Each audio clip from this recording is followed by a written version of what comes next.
Here's a segment from a recent Gun Talk radio episode. You can listen to all the Gun Talk radio podcasts however you tune in, or check out guntalk.com for more.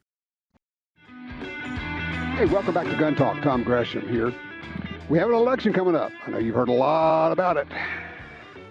And in some places, there are measures on the ballot that kind of get your attention, even if you're not in that state. One of those, if you're a gun owner, if you support the Second Amendment, one of those is out in Oregon, where it's a particularly heinous bill, measure, ballot measure, if you will. And explaining that to us, I thought we'd get in somebody that really knows the world in Oregon. Is Oregon Firearms Federation head Kevin Starrett joins us right now. Kevin, I've been looking at this 114. Explain what this thing is, if you would, please. Well, we don't have time to explain it all, but basically what it does is it creates a situation where it will be virtually impossible to ever buy a firearm in this state again legally. Really? So, yeah, it requires a permit to purchase, which of course sounds bad enough, but the permit requires that you take a class that can only be done by the police, which they have said they cannot do because it requires live fire facilities, which they do not have. Plus, it would require that whoever was the teacher was a lawyer and a psychologist and could teach about suicide and state and federal law.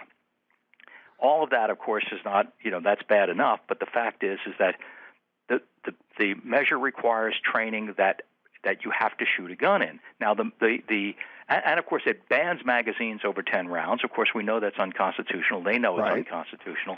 And it creates a published list of everyone who applies for a permit, doesn't even get it, but applies for it, which will be public, including the names and addresses of rape and domestic violence victims. Now, the proponents of this measure know all this, and they are flat out lying about it. The measure very specifically says you must fire the gun. They are saying, no, you could use a toy or dry fire. But if you read the measure, that is completely the opposite of the truth, because on the one hand, they're saying we don't want people to have guns unless they know how to use them.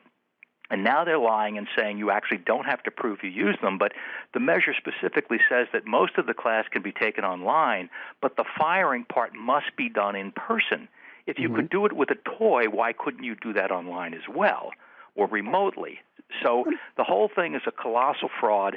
What I love most about these people who are lying about everything is every time we interact with them during debates or interviews, they always like to invoke Martin Luther King, who, as you and I both know, was denied a permit under this exact same scheme.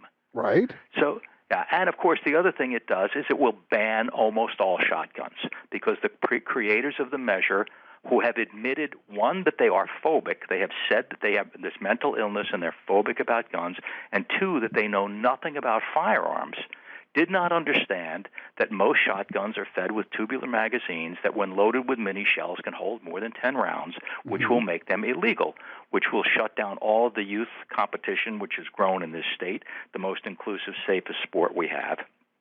Well, it sounds to me like, let me jump in here, because in order to be able to buy a gun, just literally buy a gun in Oregon, you would have to pass this class. You have to take the training.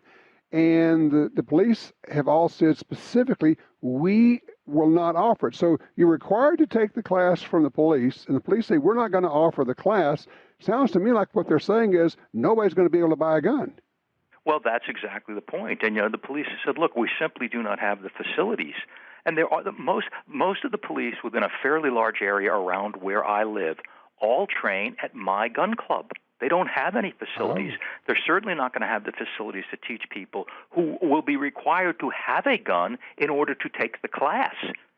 And there's no cap on the fee, and there's no time limit on the 3 background checks you will have to get the gun. And the permit doesn't allow you to buy a gun. The permit only allows you to try to buy a gun, then get a 3rd background check by the state police, who can take as long as they want. And in this state, people are waiting 2 years for an approval. What? 2 years. 2 years to get an approval to buy. Okay.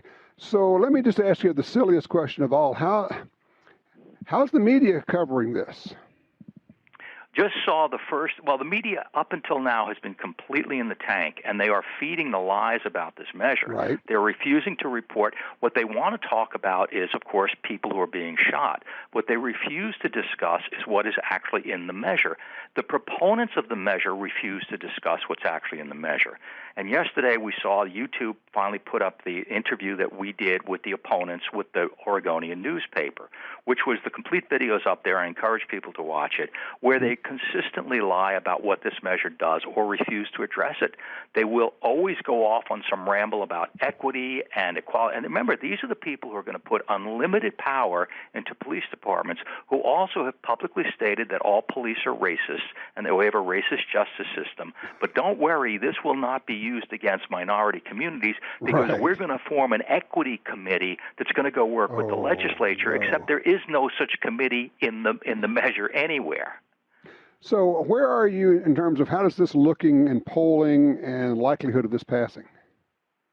Only seen one poll that was published by the Oregonian newspaper as part of an extremely biased article, which showed it passing by 51% with a plus or minus margin of 4%. I should point out that this measure is so extreme that the Oregon Democrat Party and the Multnomah County Democrat Party, which is where Portland is, and as you know, Portland makes Oakland look like Martha's Vineyard before the undocumented shoppers got there, right? They're refusing to endorse it.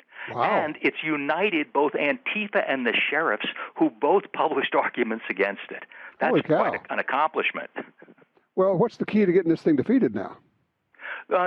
Exposure, knowledge, getting people to know what's actually in it. As the other side is lying about what's in it, the media has been lying about what's in it. So it's really a matter of knowledge. And I think that people, even if they favor a lot of restrictions on firearms, are going to recognize that what this does is so impossible. I mean, imagine someone like you or I who are told, well, we can't buy another gun.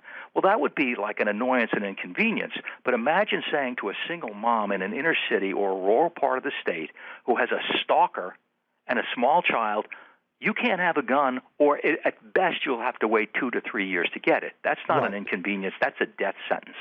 Yeah, exactly right. Tell them where they can find out more, because I know you've got a specific website set up for the measure. Oregon Firearms created a website just for that. It's very simple, stop114.com. It has everything you need to know about this measure, and I really appreciate your sharing it. Absolutely. Kevin, thank you so much. Oregon Firearms Federation, Kevin Starrett, and check it out. It is stop114.com. Thank you, sir. Thank you, Tom.